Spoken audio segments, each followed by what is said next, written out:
ઝાલ્યા તને હું બનાવી દઉં. હું પ્રધાનમંત્રી છું અત્યારે, અને હું તને એક દાડા માટે પ્રધાનમંત્રી રાખું તો તું શું કર? હું હા તું શું?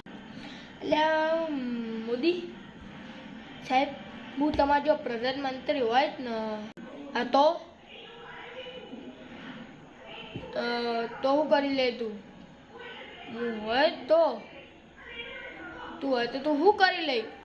સાહેબ હું હોય તો તેની બુને ચીનમાં બંધ જાય. ઓહો એવું કોઈ વાંધો નહીં યાર દાદા. અને બીજા દાયકો આપા બનશો હતો બીજા જાય તો મોદી જોવાનું, તમારે જોવાનું તમારે. એવું હું એક તમને ગીત સંભળાવું.